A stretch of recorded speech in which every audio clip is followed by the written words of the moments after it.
Hey, everybody. Thanks so much for joining us right here on The Right View. Tonight, we are joined by UFC Hall of Famer, former light heavyweight champion, and CEO of Punishment Athletics. It's quite a name. You know him, Tito Ortiz. Tito, thanks so much for joining us on The Right View. We have had you on in the past, but I want people to get to know you a little bit better. I think everybody knows you obviously from your time fighting MMA, mixed martial arts, but I kind of have always wondered about people who go into this, because I got to tell you, I do a boxing class like once a week. First of all, it's an incredible workout, and it's not even close to what you go through in MMA. How did you get into it? How did this all start? And did you know that you were going to be like the rock star that you ultimately became at the UFC?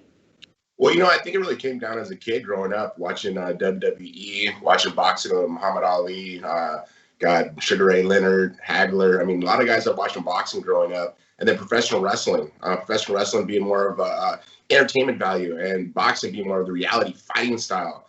Well, this UFC came about, and I was like, wow, this is pretty cool. I wrestled in high school. I started varsity my first year. Then I went to junior college, won the state title my first year in junior college. Wow. And this MMA started. I was like, wow, maybe I can give this a try. And I trained with a guy by the name of Tank Abbott who fought in the UFC. And I got better and better. About 6 months in, I said, you know what, I want to give this a try. And at the time, I was an amateur wrestler on full scholarship at Golden West Junior College. And for me to compete and accept prize money, I would lose my scholarship. So it was either fight for a little bit of money or continue with my scholarship and my education. And I did that. So I fought for free in the UFC 13, May 30th, 1997. Only UFC fighter to ever fight for free, but it was just a chance for me to see how good of an athlete I truly can be. Well, a year and a half later, I became the world champion. So it was a blessing. Wow. Very, very thankful. But 24 years later, and I'm still competing, and I'm still able to push myself the way I have when I was the champion. It's just a mind challenge of how much I'm going to push myself during training. And, of course, during camps of having a longer camp, because the older that I got, the more that I had to train, the more I had to get my body in shape. And it wasn't to learn more moves, but it was to keep my body in great shape. But I'm thankful. I have gone through some major surgeries, but I've been able to bounce back. And once again, it's just a challenge from God. He's gave me a challenge to see what type of character I truly have. And I've been able to shine pretty damn bright lately. So I'm very lucky. Well, you've always shined bright. I think you've always caught people's eye, and you have so many fans out there. By the way, I love that you're saying like you have to work a little harder when you get older. I compete in triathlons and do all sorts of crazy stuff like that. I can tell you, sadly, like that is becoming a new reality for me, that I'm like, I can't just kind of like wing it anymore. I actually have to train for this stuff. So I can fully appreciate what you're saying. Now, I think your last fight was in 2019. Is that right? Yes, it was. Wow. I mean, by the way, that is not bad. 1997 to 2019. And I don't know, Tito, do you have something coming up? Are you still going to get back in the ring? Yeah, well, actually, I was supposed to have something coming up by August, September, but I got in a car accident a half ago. And someone tried to do a insurance claim against me where they pulled in front of me and slammed their brakes on. And I'm very thankful here in Huntington. There was a few witnesses that recognized it.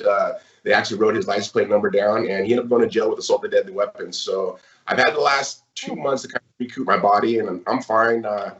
My neck had a little bit of achiness, but it's gone away. Thank God for my therapist, who's actually worked really well with me. But I'm starting to get in camp again now. Hopefully I'll be able to get my weight down a little bit. But we're looking about October, November for my next one. So I do about one fight a year, and it keeps me in shape. It keeps my mind strong, keeps it straight. And it's just one of those things. You just got to put in the hard work once again. Wow. So you have kids, right? You have boys. Yeah. Is that correct? Yes, I'm a father of 3 boys. I have twin 12-year-olds, and I have a 19-year-old that just graduated high school. Oh, wow. Arizona State champion in wrestling. We're looking to get him at Arizona State University. So he's awesome. But my younger ones, they're super hardworking. I kind of put the thumb on them a little harder. They're A and B students in gate classes here in Orange County, California. So the hardworking kids. Whenever they miss projects or turn in late projects, they got to run an hour stairs. And late homework, oh, this is a great idea. Oh my God. I'm going to utilize this for my kids one day. Mine are 1 and 3, so we got some time. But that's awesome. So if they're not performing in school, you put them through the ringer and make them work out. That's an amazing idea. Does it work, you think? It works really, really well. I mean, like I said, I'm going to show that for everything positive they do, they're going to get something great out of it. But if they do something negative, they're going to do a little extra hard work to make sure that they take up for that negative stuff they did. Wow, that's a great idea. So I want to ask you, though, look, having a dad like Tito Ortiz is pretty freaking cool. What do your sons think of kind of your past, the fact that you're still fighting? Do they come to the fights? Are they like worried about you at all? Well, Mom, my last, 3 fights ago, my oldest son Jacob walked out with me to the fight. And then my last fight, my twin boys walked out with me to the fight. Oh, that's so great. There's certain ages I kind of didn't really show it to him. Like Jacob, when he was young, he didn't get to see it until about 10 years old. Then Jesse and Journey got to see it when they were probably about 8 or 9. But once again, I want to make sure they understand that before I show them a fight, I want to sit down and watch it with them so they know that I'm okay.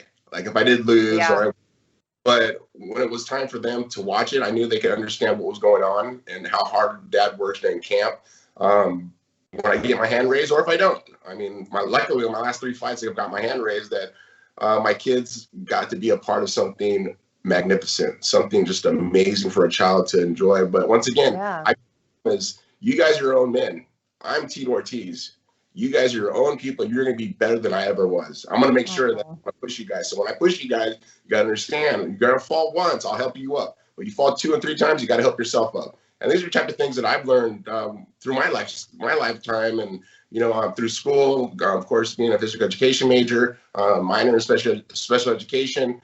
I had to learn about the development of a child. So these are things that helped me through my life to be a great father. And I just want to be the father my dad never was. And this Father's Day was probably one of the best Father's Days to have my boys around. But once again, I just.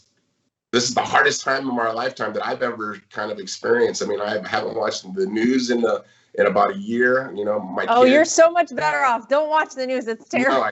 No, I don't even do it. Once in a while, they'll watch Nickelodeon. I mean, like this last Father's Day, we're sitting down watching it, and it said something along the lines of Black Fathers Matter. And I was like, and my son, I didn't say a word. I just want to see how they responded to it. And my son looks at me and he's like, Dad, I thought all fathers matter. I go, yes, son. I go, this is what a revelation by a child. I mean, how incredible and how accurate a statement was that from him, right?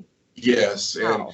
And it's funny because they got an opportunity to go back to school, and they went back to school for the first week. And about Thursday before the week was over, my son comes home and he says, Dad, I have a headache. I have to wear this mask nonstop. Oh my God, it's so bad. At me, and she's telling me she's gonna give me detention. My friends are like making fun of me, saying I'm gonna catch, give him diseases, that I got cooties. I'm like, all right, this is enough. When it comes to your health and saying he has a headache and he's getting lightheaded, I was like, you know what, this is enough. And from that point on, we started doing homeschool. So now we're doing homeschool. About a good 150 of my friends are here in Orange County. They're doing homeschool also, but we still hang out. So it helps. The kids get their work done by 1 o'clock, and then the day's done unless they have homework, and they make sure their homework gets turned in.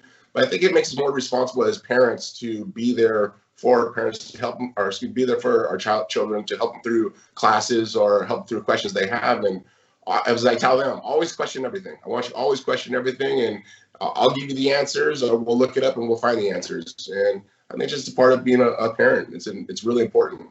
Can't be selfish.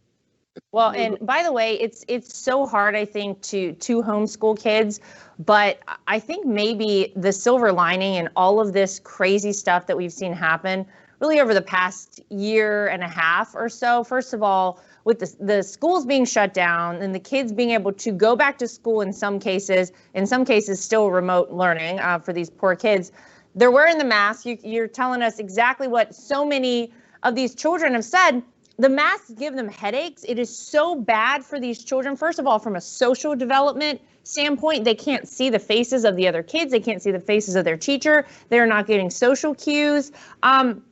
But to actually be able to homeschool your kids, you get to spend, Tito, so much more time with them that you otherwise probably would not be able to. I mean, that's one thing I think about all the time with my children now is that because they're so young, they're home so much more than I know they will be in the future. So it's kind of cool that you get to spend more time with them. And I think a lot of parents over the past year, whether it's because of COVID, critical race theory, the crazy stuff that they're trying to teach kids these days in most public schools, people are starting to wake up and pay attention and say, hey, wait a minute, what is it that my kid is actually learning in school? Is it what they should be learning? Is it what I want them to be learning? Are they questioning everything like you're saying, or are they just being given information and they're not learning how to be critical thinkers whatsoever? So good for you. I mean, that's not easy, but I think it'll be a really special time in the life of your kids and for you. It's a time you probably wouldn't be able to spend together.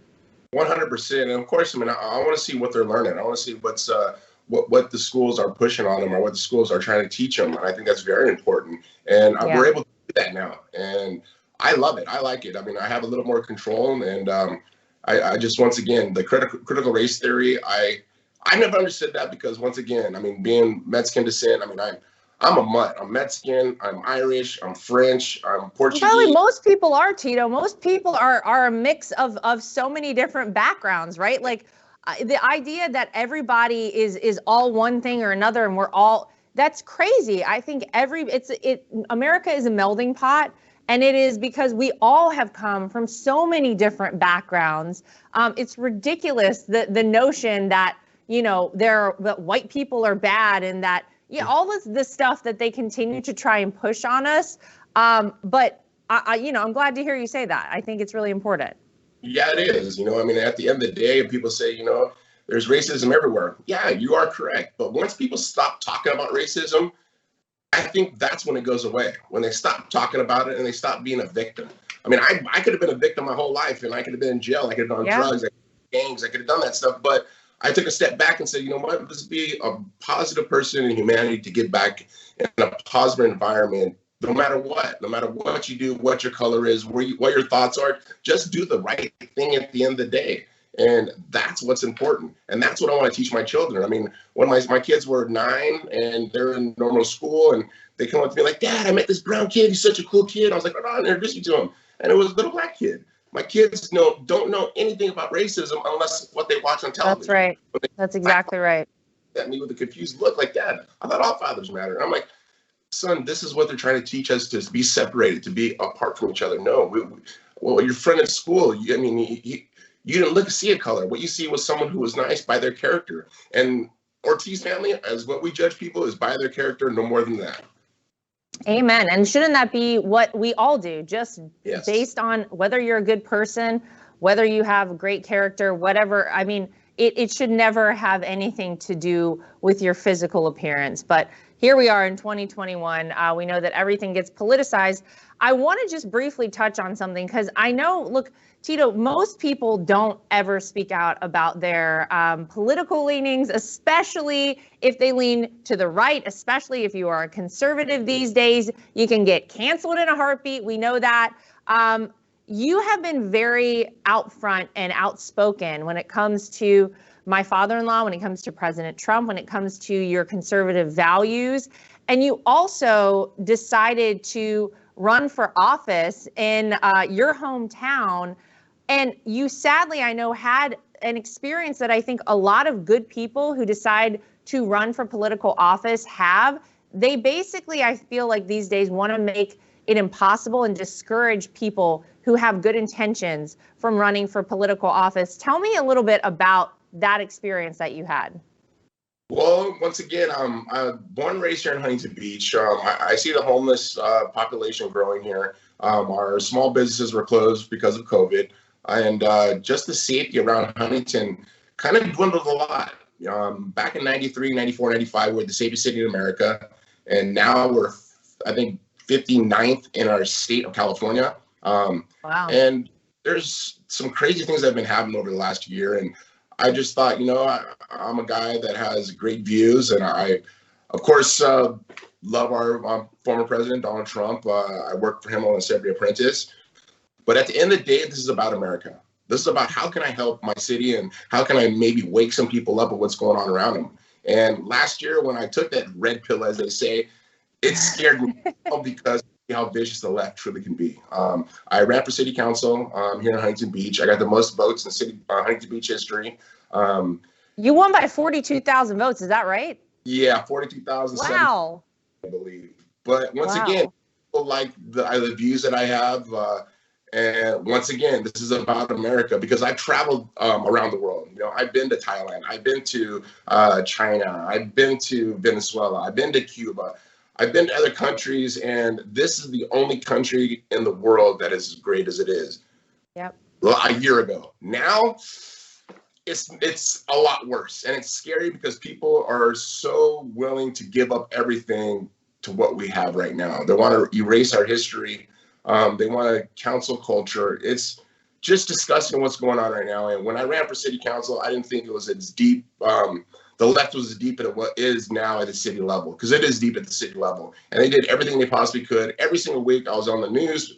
I was on the newspaper saying I did this, saying I did that, just making up lies left and right. And when they put on my personal information, I thought I could take a really big step back and see what type of safety for the future of my children, the future of my family, business, and just, walking around.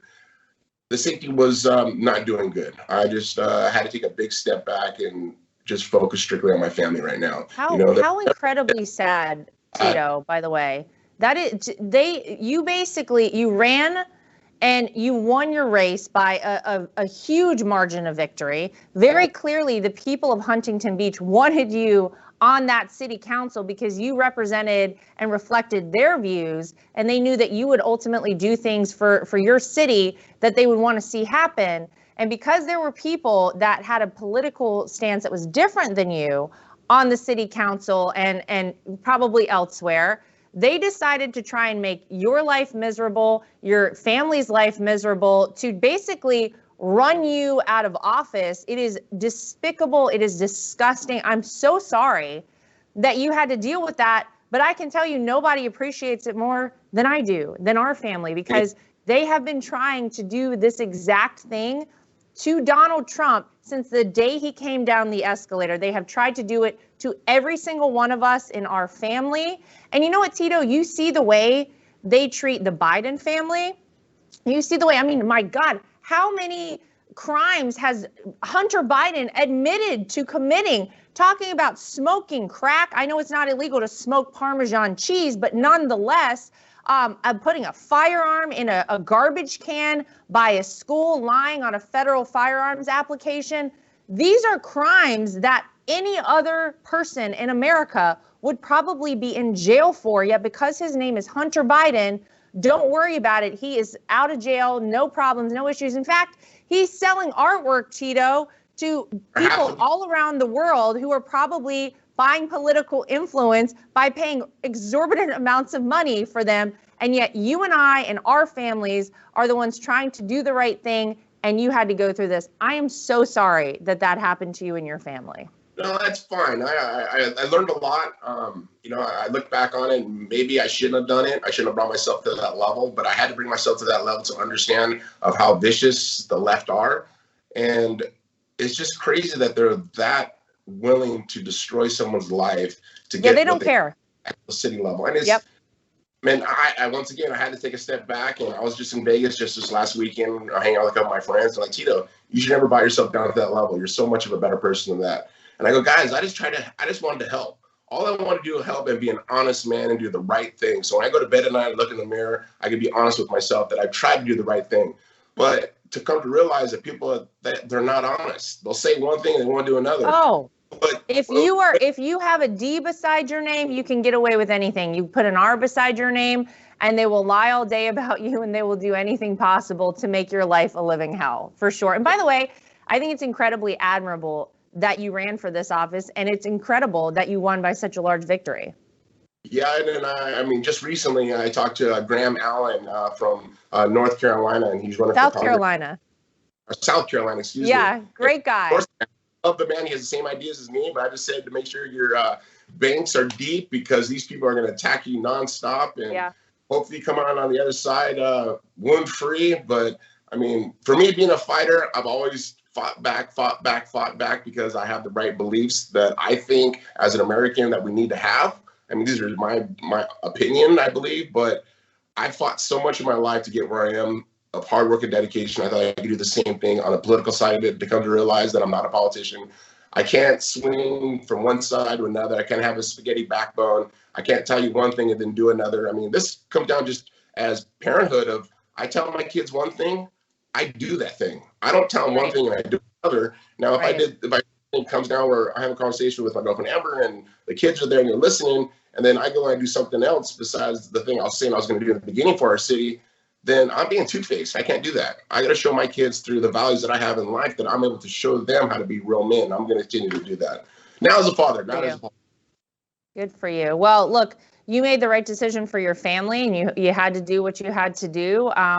But I think that it exposes what happens out there every day, your story. It happens to so many people, and that is why so many people shy away, Tito, from political office. And it's really sad because we have to have good people run for political office. We have to have people with conservative values that are going to be able to stand up to, the craziness, as you were just pointing out a few minutes ago, that we see happening in our country. Because if we do not get it together for 2022, we are going to lose America. I mean, the changes that have already taken place under the Biden-Harris administration in 6 months are absolutely horrifying to see, and it has happened so quickly. So I hope that there are people out there that are going to be willing to take it, but it's hard. They don't make it easy at all. And again, I want to say kudos to you for being willing to get into a race, for winning your race. But you know what? I can appreciate that you also wanted to do what was best for your family, and no one appreciates that more than I do. I do want to talk to you for a second about Donald Trump, because you brought up that you were on Celebrity Apprentice in 2007. Was that the first time you met my father-in-law? No, actually, I met him at, I believe, my fight at the Trump. Oh, in a fight, yeah. Yeah. Okay. Your husband at that time was 14 years old. So oh. What was that like? But once again, it was Eric and Don Jr. there, and they were sitting next to me. I walked by and I was like, wow, Donald Trump, cool. And he goes, hey, Tito, come here. And I introduced him to his sons, and get him an autograph. And thank God at the time I had a bag of merchandise. So I went up, I got some stuff, autographed it, came down, gave it to Eric and Don Jr. And just to see a man like that and the parenting mentality that he had was great to see, because someone at his level can be so dismissive to so many people, but he never was. He's always been an honest, great man that I've had an opportunity to meet and to talk with, and someone who I really looked up to and still look up to. Yeah, and then you were on Celebrity Apprentice, and you probably got to spend a lot more time with my father-in-law. But you know what? You talk to anybody, Tito, that has known Donald Trump for a long time, and they will say exactly what you just said there. He is not the person that they have tried to portray him as on the left in the mainstream media. I can tell you that coming from a background of, I'm just a person from a middle-class family in North Carolina. I have no right to be part of the Trump family or any of this, but yet here I am. And my father-in-law has always treated me like gold from the second he met me. But what was it like, being on Celebrity Apprentice and doing all of these things? I mean, that was a really big deal. In 2007, that was kind of like the height of it all, right? Yeah, it was a lot of work. And I come to realize it is a lot of work. I'm not going to be an apprentice, that's for sure. We were busting our butts, anywhere from 14 to 16-hour days, 7 days a week for. I was for 8 weeks, and it was a long time. I got fired. It was me and Omarosa, and Omarosa just pulled in a slick move, and she got away with it. I bet she did. That was me saying, okay, I've done my part. You can go ahead and fire me, but he donated $50,000 to St. Jude's Children's Hospital under my name, which I'm very thankful for. But he said, Tito, you're fired. And I can't believe that's the first time in my life I've actually was happy that someone fired me. It is hard work. By the way, we talked to John Rich. We had John Rich on this show a couple of weeks ago, and we were talking about Celebrity Apprentice too. He also played for St. Jude, which is an incredible charity, and I love that you played for them. But people don't realize those days are super long, like you're saying. You work 7 days a week. I think part of it, by the way, from like the producer standpoint, Tito, is to like exhaust everybody so they're on edge, and these little like fights break out everywhere, and it's just, you know, like everybody is on each other's nerves. So that was probably part of it, right? It 100%. That's exactly what it was. Because they would do little small things. I was like, wait a second, that's not normal. I was like, oh, yeah, right. They're trying to ruffle people's feathers so they fight each other and so forth. And I mean, I was on with Lennox Lewis, so Lennox Lewis just sat back the whole season. He sat back, and I think he was like the fourth one to get fired, but he sat back and let us all do the work. And I was like, oh, you're a slick little guy. He's a lot smarter than people think. That's for sure. Oh, that's so funny. Well, look, I appreciate so much that you have continued to stand up and talk about the man that you know Donald Trump to be, because it's not easy. It's always easier, especially in the environment today and over the past 6 years, to stay silent. A lot of people do. A lot of people don't want to put themselves out there. Cancel culture is rampant. They don't want to be associated with Donald Trump or whatever. But I really want to say thank you, because you have stood up and proudly said that you support Donald Trump, that you know the man that he really is. And it's not an easy thing to do these days, Tito. So thank you for doing that. It means a lot to our whole family. It's the American way. That's all we're trying to do. At the end of the day, is give something for our future children. That's great, and we're not going to lose it, because once we lose it, we'll look back and go, how did we lose it? Well, 2020, that's how we lost it, when they stole the vote. Yeah. Well, I got a lot. We can do a whole show on that one. Right. And you're right. And once we lose it, Tito, we don't get it back. They don't give our country back. It is ours to hold on to, and we have to fight for it and keep it the country that we love. So again, I really appreciate all you've done. So I ask everybody at the end of the show, and I want to get your thoughts. What do you think, Tito, is the best part of America, and what do you think is the biggest threat to the future of our country? Number one, freedom. The freedom we have here. People got to understand to fight for it before we lose it. And it's getting very, very close to losing it. They're talking about doing these vaccine cards. Look at the children with masks on them. It's disheartening. I mean, so bad. It hurts my heart, because I got to start thinking about, maybe not living here in California anymore. Maybe moving to Florida, because our governor is not fighting for the future of this country. He's not fighting for the future of California. And it scares the hell out of me. What's the most dangerous? The left. And it shows that they're willing to give all of our freedoms up, all of our rights away, everything that their forefathers fought for, to make it one world global. And I can't say I can accept that, because I refuse to accept that, because this is America. I've traveled the world. And all these people that I want to fight against, of America is so horrible, the American flag is so horrible, travel out of this country and see how it is. Go to different countries where it's a third world country and see how they have it. So go see how China is. Go see how Venezuela is. Go see how Cuba is. Come back and tell me that this isn't the greatest country in America. That's what scares me, is people are willing to lose it because they're so damn ignorant to notice what is right for this country. And it's disheartening. And I just got to, once again, I got to protect my family and the future of my family. And hopefully people that listen to me, and I've worked hard in my life. I could have been a victim my whole life, but I refuse to do that. I want to be an American that lived for this country. And my brothers and sisters that fight for our country, that travel aboard or abroad this country or this world, it's scary, because they are fighting for something that they feel like it's not worth it anymore. The officers that are all our blue lights, they're willing to risk their lives for the safety of our country. And people just don't get it, because they never traveled outside this country, and I wish they would. Wow. Well, good for you. And look, we're going to continue to fight for that too. And by the way, if you end up in Florida, I think you will be in very good company in Florida, Tito. So I'm not going to push back on the possibility of the Ortiz family coming to Florida. I think it could be a great fit, but remains to be seen. It's disgusting that we got to even have this conversation. Oh my God, it's crazy. I shouldn't have to leave California. This is like beautiful state, but it's just, they're destroying it week after week, month after. It's just, we're getting deeper and deeper. And how can we pull our heads out of the sand? It's like, people, wake up. Please wake up. This is not a racist thing. This is about our country. This is about our freedoms. It's about what our forefathers have fought for. And my mind is blown of what people are willing to accept, what people are willing to just put their head down and say, okay, no, this is America. This is what it was built on, fighters, and we got to continue to do it. And straight from someone who has, in so many ways, Tito, achieved the American dream. I mean, you really do represent that in so many different ways. So I want to say thank you for being an incredible patriot. Thank you for all that you do. Good luck in your next fight. Maybe October, November. We will be checking it out and making sure we keep an eye on that. And thank you for joining us here tonight on The Right View. We really appreciate your time. And to everybody at home, thanks as always. We'll see you back here next time for more of The Right View.